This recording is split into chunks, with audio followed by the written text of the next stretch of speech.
इष्ट मिले, मन मिले, भजन की रीत मिले। जिनके यहाँ उपासना, अगर मान लो हमारी रसोपासना है तो हमारा सत्संग विजातीय नहीं होगा।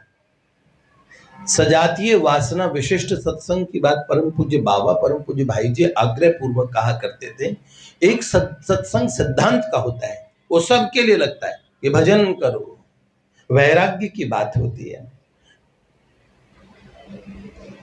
मनुष्य जीवन कैसा नाशवान है, और ये नृदेह माध्यम सुलभम सुदुर्लभम, ये जीवन मिला नर तन भव बारिध कर बेरो, ये मनुष्य शरीर मिला और से इसके द्वारा भगवान भजनीय है। अनित्यम असुखम लोक मिमम प्राप्य भजस्व माम, इस सिद्धांत का सत्संग जो सेठ जी कहा करते थे, जो पूज्य भाई जी कहते थे, जो पूज्य परम श्रद्धेय स्वामी जी महाराज कहते थे, जो अन्य रसिकों ने भी पहले सिद्धांत की बात कही, इस सिद्धांत के सत्संग तक सब हम एक पैनल में सब सजाती हैं। लेकिन जहां से रसोपासना की बात होगी, भावधारा की बात होगी, तो वहां हम थोड़ा सा सेंट्रलाइज होते हैं, बात करते हैं। उसमें भी हम रसोपासना में भी जाएंगे तो अपने गुरु प्रदत्त भावधारा की तरफ जाएंगे।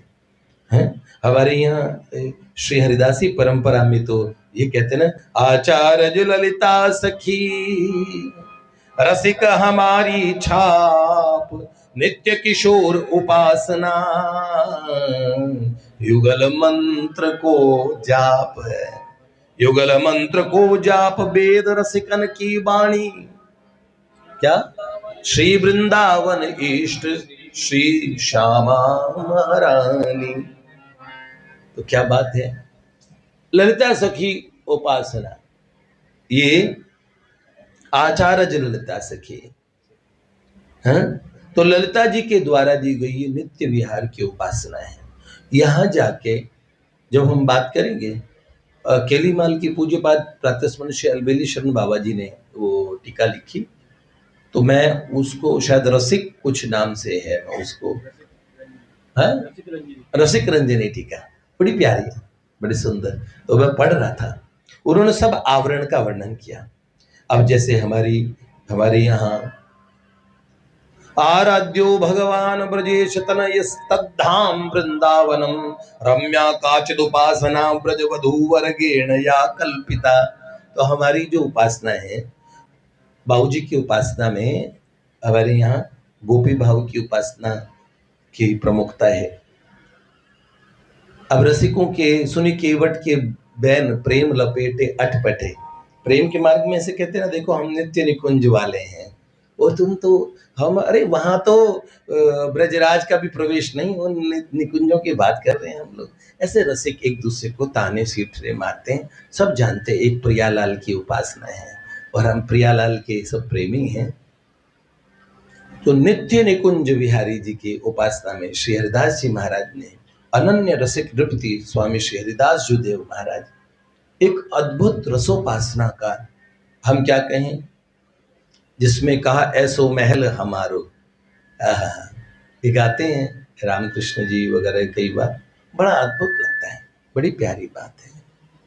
वो क्या है, एक जब ग्रहण आया था तो उसमें गाते हैं भगवत रसिक जी का कि वो पर्यो ग्रहण को जोग, उसमें क्या था, राहु पे पकड़त करत आपनो भोग, और भगवत रसिक मिथुन के जापक चाहत नहीं वियोग, ऐसे कुछ है। हाँ यही है। तो नादि न अंत बिहार करी दो लाल प्रिया में भई न चिन्हारी, आय है। तो ये एक उपासना है। हमारे यहाँ रसिकों में, हम रसिकों का नाम लेना कितना बड़ी बात मानी जाती है। उसमें कहते हैं, लाख बार हरि हरि कहो एक बार हरिदास, अति प्रसन्न श्री लाडली देत वृंदावन वास। एक बार सब बोलिए, कुंज विहारी श्री हरिदास, कुंज विहारी श्री, कुंज विहारी श्री हरिदास। तो राधा वल्लभ ये पीछे कैसे रहेंगे? तो वो कहते हैं, है, कितनों पापी क्यों न होए, हरिवंश नाम जो ले, और ललित लड़े तीरी झके, महल खवासी दे। आय है वो कि चंद्र मिटे दिन कर मिटे, मिटे त्रिगुण विस्तार, पर दृढ़वत श्री हरिवंश को, मिटे न नित्य विहार।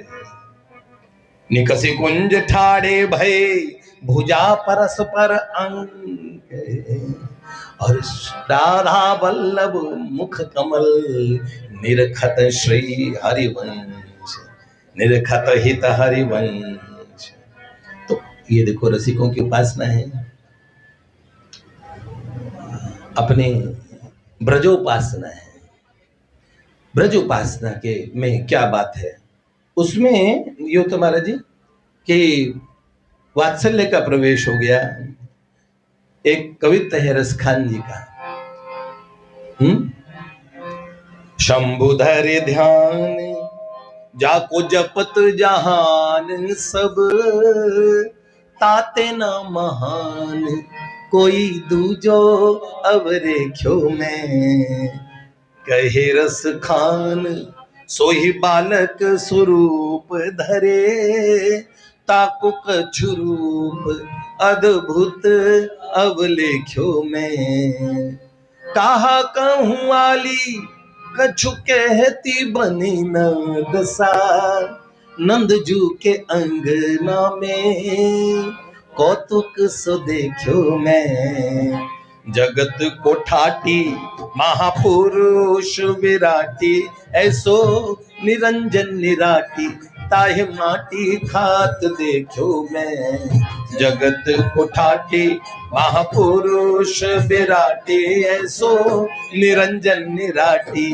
ताहे माटी खात देखो मैं। तो एक बात है, प्रेम का जैसे मार्ग है, अभी बाबा ने कहा कि एक ग्रंथ हो और एक ही पंथ हो और एक ही संत हो, ये किसके लिए बताओ, ये बात है उपासना के लिए।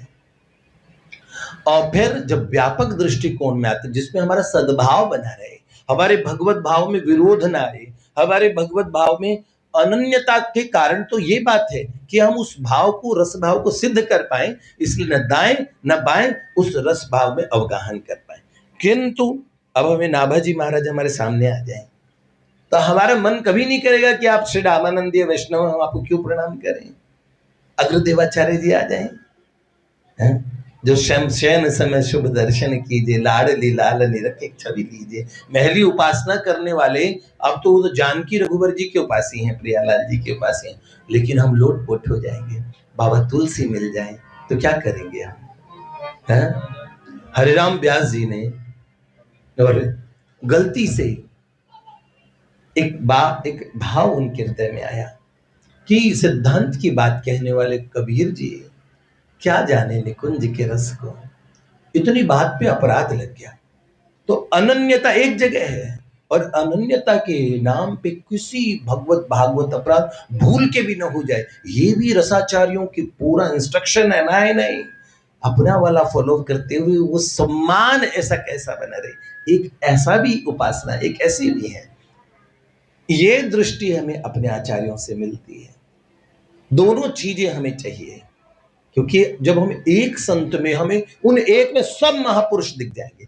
स्वामी हरिदास जी देव की शरण ग्रहण करने के बाद में आप जब रसिक त्रिवेणी जी, हरिराम व्यास जी तो श्री राधा वल्लभ ये थे। तो मैं एक बात कहूं, सारे विश्व ब्रह्मांड के जितने आचार्य हैं वह हमारे आचार्य भगवान में सुप्रतिष्ठित हैं। इसलिए एक संत में सब घटित होते हैं। या तो सब में एक को देखो, या एक में ही सबको देखो, यहां अनन्यता घटित होती है। बस इसमें भूल के भी हमसे भोलेपन में त्रुटि ना हो जाए।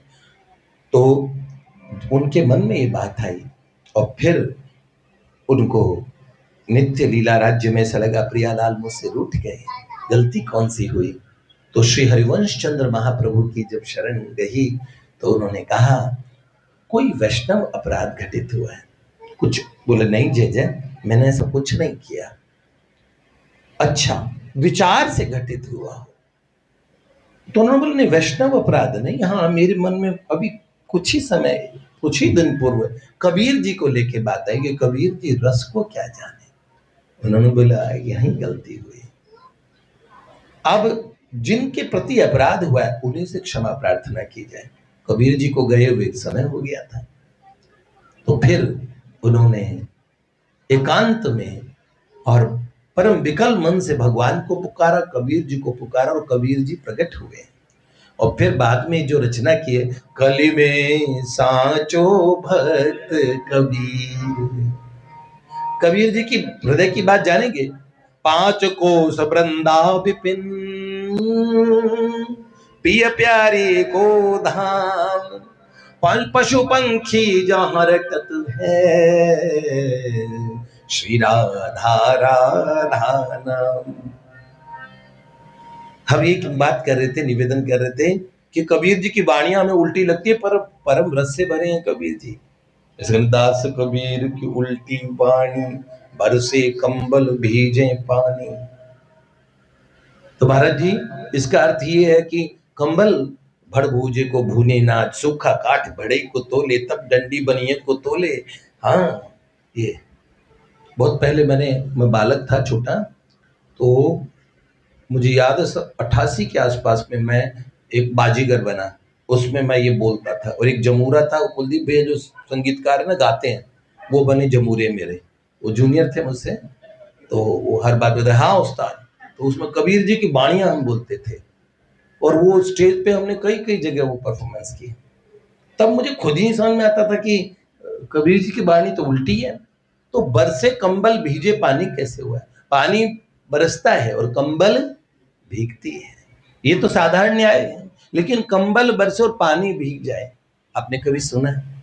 इसका अर्थ अभी कुछ दिन पहले मैंने मंदिर में डिस्कस किया था, लेकिन बाबा इसके अर्थ के विषय में कई बात कबीर जी की साखियां ऐसे ही आती है। तो उसमें उसका भाव था कि प्रभु के प्रेम में ऐसी स्थिति हुई कि कंवल कंवल नेत्र बरसे, और पानी मतलब हाथ, पहुंचते पहुंचते हाथ भीगते रहे, पहुंचते रहे, हाथ भीगते रहे। दास कबीर की उल्टी वाणी, बरसे कंबल और भीगे पानी। अब बोलो ये अर्थ कितना सुंदर है।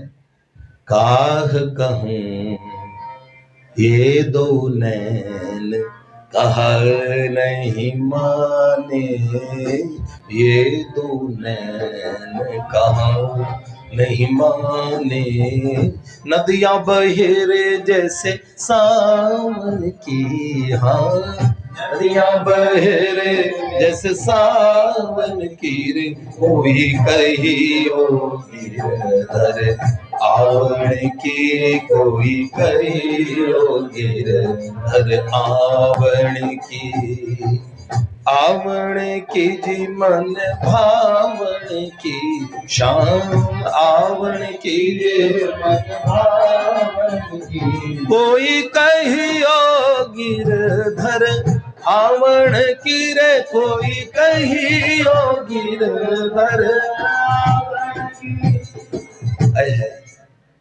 ये पूज्यपाद रामानुज भगवान के चरित्र में आता है। यादव प्रकाश जी से वो शिक्षा दीक्षा ले रहे थे, तो उसमें आया था ना, तस्य यथा कप्यासम पुंडरीक में पुंडरीकमेव मक्षणी, ऐसे करके कुछ था वो श्लोक, मेरे ध्यान में रहे। तो उसमें यादव प्रकाश जी बिल्कुल भगवत भाव मतलब प्रेम भाव से रहित थे, और शास्त्र के बड़े ज्ञानी थे। तो वो शब्द का शब्दार्थ निकाला करते थे, और भावार्थ कैसे निकाले, भगवान रामानुजाचार्य उनके उसमें पढ़ते थे। तो तस्य यथा कप्यासम, अब कप्यासम पुंडरीकाक्ष जो ठाकुर जी, उनकी जो सुंदर नेत्रों की तुलना उन्होंने कैसे की। कपी का आस मतलब आसन, कपी का जो नितंब है, पीछे का हिस्सा लाल रहता है बंदर का, तो बंदर के पृष्ठभाग की तरह तो उनके आंखों में लालिमा भगवान के कमल जैसे है। ये कोई तुलना होती है? ठाकुर जी के नेत्रों की जो अरुणारे से नहीं है, करुणा के कारण अरुणारे हैं, उनकी तुलना कर डाली बंदर के पिछवाड़े से। अब क्या हुआ, भगवान रामानुज बैठे बैठे, छोटे बालक थे, रोने लगे। बोले रोता क्यों है? तो गुरुदेव अनर्थ देख के रोता हूं। तो अनर्थ का है, बात का अनर्थ? तो बोलो गुरुदेव आप पढ़ा रहे हैं ये जो भगवत, ये जो इसका अर्थ किया है आपने इस श्लोक का, ये तो बिल्कुल इससे तो अनर्थ हो गया। अच्छा, हमसे सीख रहा है, हमें ज्ञान दे रहा है, बता इसका क्या अर्थ है? हाय हाय। बिल्व मंगल ठाकुर कहते हैं ठाकुर जी के नेत्रों के बारे में, लीलायताभ्याम रस शीतलाभ्याम नीलारुणाभ्याम नयनाम्बुजाभ्याम आलोकयेद अद्भुत विभ्रमाभ्याम काले कदा कारुणिक किशोर। हाय हाय। रस शीतलाभ्याम लीलायताभ्याम, रस शीत ठंडक कर दे, नीलारुणाभ्याम नयनाम्बुजाभ्याम, ऐसे अंबुज जैसे उनके नेत्र हैं। कब वो करुणा में किशोर हमें देखेगा अपने नेत्रों से?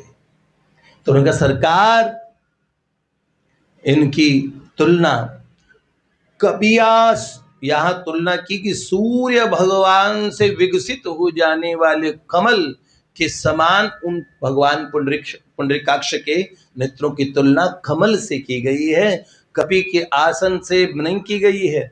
ऐसे करके बोला यादव प्रकाश जी, और बड़ी बुरा मान गए, यहाँ तक रामानुज भगवान को और जहर दे के मारने तक की साजिश कर ली थी कि ये तो बहुत आगे बढ़े चढ़े हैं। तो हम कौन सी बात कह रहे थे, किस बात में हम रामानुज भगवान की बात पे आए थे? बताओ किसको ध्यान है जो? हाँ, तो ऐसे उनका तो भावार्थ शब्दार्थ, तो आप भगवत रसिक जी की वाणी में है कि क्या भगवत रसिक रसिक की बातें रसिक बिना को समझ सके न लो। तो ये एक तो बाबा अपने यहाँ एक संत कहते थे, अपने लोग सारे सिख हैं, सिख मतलब है बीमार, और रसिक हैं, एक तरफ रसिक हैं एक तरफ सिख हैं, तो ये सिख सारे रसिकों के पास चले जाएं, सारी समस्याओं का समाधान हो जाए। भगवान शंकराचार्य कहते हैं ना, को दीर्घ रोगो तो भवर रोग साधो, पुनरपि जननम पुनरपि मरणम पुनरपि जननी जठरे शयनम अंगम गलितम पलितम मुंडम दशन विहीनम जातम तुंडम वृद्धो याति गृहीत्वा दंडम तदपि न मुंचति आशा पिंडम भज गोविंदम भज गोविंदम गोविंदम भज गोविंदम। जटिलो मुंडीलुंचित केश काशायांबर बहुकृत वेश करतल भिक्षा तरुतल वासा तदपि न मुंचति आशा पाशा भज गोविंदम। तो भगवान शंकराचार्य रास्ता बताते हैं, हाथ में लकटी आ जाएगी, अंगम गलितम पलितम मुंडम, दशन विहीनम, दांत पोपला मुंह हो जाएगा, हंसोगे सीधा, हाँ सत्यनारायण भी नहीं बोल पाओ, फत नारायण निकलेगा मुंह से, बेटा नहीं कर पाओगे, हैं सीधा पंजीरी। आप समझ रहे हो, ऐसे करते पहले पंजीरी का प्रसाद देते तो बोलो फूफा, ऐसे करते बुलवाते थे, बच्चे लोग करते थे, सब ध्यान। ऐसी स्थिति हो जाएगी, बुढ़ापे में टेक करके चलेगा छड़ी, ऐसी। हाँ, विशीर्णा दंताली, ये सुंदर दांत दिखा दिखा के हम लोग हंस पाते हैं, बड़ी भगवान की कृपा है। फिर तो हंसेंगे तो सीधा, हाँ तो ये बात कहते हैं। फिर क्या करें, इसका निदान क्या? ज्ञानियों में शिरोमणि भगवान शंकराचार्य कहते हैं, गेयम गीता नाम सहस्त्रम ध्येयम श्रीपति रूपम जस्त्रम और देयम दीन जनाय च वित्तम नेयम सज्जन संगे चित्तम। ये मन भगवदीय जनों में लगा दो, दीन जनों को वित्त दे दो। जब हम महापुरुषों के रस भाग को दिखेंगे तो हमारे ही गुरुदेव हमें सब समस्त रसाचार्यों में दिखेंगे, इसलिए हम उन्हें प्रणिपात करेंगे। पर साधना उपासना पद्धति को कभी भी ये कह के बदलना नहीं चाहिए। भैया हम बाबूजी बाबा ने एक बात बड़ी अच्छी सिखाई। तो अलग अलग विलग विलग साधन पद्धति के लोग भाई जी के पास आते थे, बाबा के पास आते थे। उस मार्ग में वहां जाके आप देखेंगे ना भैया, वहां हमारे तिलक भेद नहीं है, वहां हमारा ये सारे साधन उन्हें पाने के बाद है। सीढ़ियां से जाके फिर छत पे जाके क्या दृश्य होगा, बड़ा प्यारा नजारा होगा। तो हम जितने जितने अभी अभी हम जो रस वार्ता कर रहे हैं वो मार्ग से कर रहे हैं कि इस मार्ग में हमें ये रस के अवलंबन है। आश्रय और आलंबन दो होता है ना, उसी तरीके से। लेकिन बाद में इसका जब आस्वादन होता है ना, उस आस्वादन को जो अलग अलग महापुरुष महसूस कर रहे हैं वो यथा मुख स्वादानुगत, देवर्षि नारद जी कहते पा तो लोगे और आप खाली आंखें नचा के बता पाओगे, हाँ नेत्र नचा पाओगे, मुंह से बता नहीं पाओगे कितना सुख मिल रहा है आपको। तो ये जो मार्ग है ये आस्वादनीय है, इसका स्वाद लेने के लिए है। तो इसमें सावधानी जो बाबा ने बताई, हमें उस स्वाद को लेने के लिए आवश्यकता पड़ेगी। एक संत मिल गए, एक ग्रंथ मिल गया। अगर मैंने प्रमुखता से केली मान लिया तो फिर मेरे को महावाणी से लेके जितने भी ग्रंथ उसमें मिल जाएंगे और मैं पढ़ूंगा भी तो मेरे केली माल की दृष्टि प्रकट होगी, पद रत्नाकर से लेके सब, जय जय प्रियतम से लेके सब। पर अगर मैंने जय जय प्रियतम और पद रत्नाकर को लिया तो मुझे केली माल से लेके सारे ग्रंथों का प्रसाद पद रत्नाकर के माध्यम से मिलेगा और मुझे केली माल को समझने की दृष्टि भी आएगी, वो पद रत्नाकर से मिलेगी। केली माल के जिनकी उपासना में है उनको महावाणी इत्यादि सारे ग्रंथों का प्रसाद एक केली माल की कृपा से मिल जाएगा, समझ रहे हैं। इसलिए हमारे यहाँ पे ये परंपराएं हैं। तो एक संत, एक पंथ और एक ग्रंथ है ना, ये बाबा यही आपका भाव था। तो ये देखिए एक महापुरुष, मैंने इनको सुना नहीं और बस मेरे हृदय में जो भाव आए कि बाबा ने जो जिस बात का प्रतिपादन किया, क्योंकि महापुरुषों के जो चरणाश्रित रहते हैं उनके मन में एक ही बात है होती है कि जो हमने अपने गुरुजनों से पाया वो वस्तु सब तक पहुंच पाए, एक बात। और बाबा पता है असल में क्या बात है, अनुभव के योग्य की बात है। मेरे को पूज्य सौभाग्य दीदी बैठी थी, हम लोग और ऐसी चर्चा कर रहे थे। भाई जी का पावन कक्ष था गीता भवन के पास जो डालमिया कोठी में है वहां। तो मैंने कहा माँ कुछ जैसे हम अब यहाँ तो हम सिद्धांत की बात करते हैं, पर कोई रस की बात करने वाला मिले तो सीधे महल की बात करें, कौन सी चलो उधर की बात करते हैं। उस बात में भगवान कहते हैं मच्चित्ता मदगत प्राणा बोधयंत परस्परम कथ्यंतश्च माम नित्यम तुष्यन्ति च रमन्ति च। तो वो मेरे भक्त आके मेरी मेरी बातें करते हैं। उषा दीदी के चरित्र में आता है, वो बैठ के बात कर रही थी, शायद धर्म बहन जी बैठी थी, तो ठाकुर जी बीच में आके बैठ गए। तुम दोनों बतियाए जा रही हो, मुझे बोल रहे थे, तो वो इधर का तो ठाकुर जी बीच में अपना वो कर लेते, बीच में आके बैठते, तो उनके गालों पे हाथ लगे, दोनों ने पीछे कर करके अपनी बात कहते। अच्छा और बात कर, अरे मैं जिसकी बात करूँ तुम्हारे सामने बैठा हूँ और तुम मुझे कोई मेरी वैल्यू ही नहीं कर रहे, मुझे इंपॉर्टेंस नहीं दे। उन्होंने बोला मैं चला जाऊंगा। अरे इतनी देर से डिस्टर्ब किए जा रहे हो, बात नहीं करने दे रहे हो, जाओ।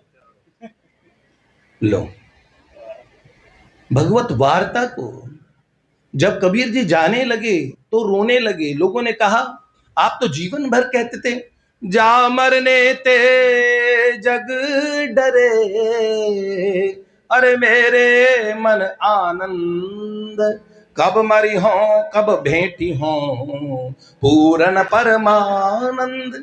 तो बोल बाबा आप रो क्यों रहे हो, आप तो कहते थे मैं तो मरने से लोग डरते हैं, मैं तो नहीं डरता, मैं तो जल्दी कब मरूं और कब मिलूं प्रभु से, और अब जब मर रहे हो तो रो रहे हो। तो कबीर जी ने उत्तर दिया राम बुलावा भेजिया,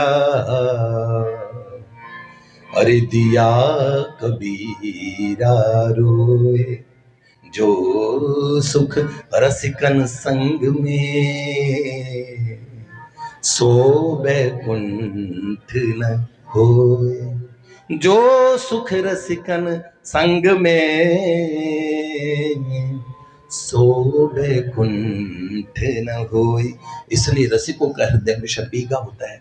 बहुत ऊंची अवस्था जिन्होंने पा ली हो, आप उनसे बात करके पता नहीं कर पाएंगे। भाई जी को ऐसी रोटी खाते हुए देख के लोग सोचते थे धोती पहने हुए क्या ये महात्मा है, और इन अभी कह रहे भैया भीग जाएगा, सर्दी लग जाएगी, फिर दवाई लानी पड़ेगी। अरे भैया, छोटी छोटी बात, अरे मैं बड़ी चिंता कर रहा था भैया, तुम्हें तो बड़ी देरी हो गई। आप चिंता कर रहे थे, श्री कृष्ण आपके पास नित्य प्रकट है। इस बात को समझना और भीतर में उस महान तत्व की जो उपलब्धि होती है, जब अर्जुन को बहुत डाउट होता है, भगवान से पूछते हैं स्थित प्रज्ञ की क्या स्थिति हो जाती है प्रभु, तो हमारे मन में भी ये लगता है कि भगवत प्राप्ति के बाद में कुछ और स्थिति होती होगी। नहीं, तो बहुत पिघले हृदय के होते हैं। अब बाबा तुलसी का और कबीर जी के जीवन में उनसे उनके शब्दों को सुन लीजिए, खुद अपने मुख से देखिए। मानस इतनी लिख दी, अकबर से जब पूछा, एक बार गालिब से किसी ने पूछा था कि शायरी के और शायरों के बारे में क्या ख्याल है, तो कहते हैं माना जहां में और भी शायर बहुत हैं गालिब, नहीं माना जहां में और भी बहुत शायर हैं, पर गालिब का अंदाज़े बयां कुछ और ही है। अपने मुंह से अपनी तारीफ कर दी। और वहां तुलसी बाबा पूरी मानस में लिखते हैं, चरित सिंधु गिरजार मन निगमन पावे पार, बरनई तुलसीदास किमी अति मति मंद गमारे, जाकी कृपा लवलेस ते मति मंद तुलसीदास हूँ पायो परम विश्राम, राम समान प्रभु नाही कहूँ, सुंदर सुजान करुणा निधान, अनाथ पर। अब देखिए अपने आप को मतिमंद बता रहे हैं। तुलसी कुत्ता राम का, अरे मोतिया मेरा नाम, जूठन खाऊं पेट भरे, अरे भोंकूं सीताराम। इतने बड़े विद्वान तुलसी बाबा अपनी तुलना किससे कर रहे हैं? कबीर जी क्या बोलते हैं? कबीरा कुत्ता राम का, मोतिया मेरा नाम है? नहीं, हाँ हाँ, गले राम की जेवरी, जित भेजे उत जाऊं, तो करे तो नीयरे, दूर दूर करे तो जाऊं, पाछे पाछे लग्यो रहूं, पर राम छोड़ नहीं जाऊं। तो इसीलिए मेरा बहुत सुंदर मन बड़ा प्रसन्न हुआ। रसिकों के बीच में रसिकों की इतनी देर बात हुई, मैं आया बड़ी देरी से, फिर आपका समय और ज़्यादा लिया, और उसके लिए क्षमा प्रार्थी हैं। माँ जी 10 दिवसीय नवरात्र में प्रिया प्रियतम के कुंज में विराजी हैं।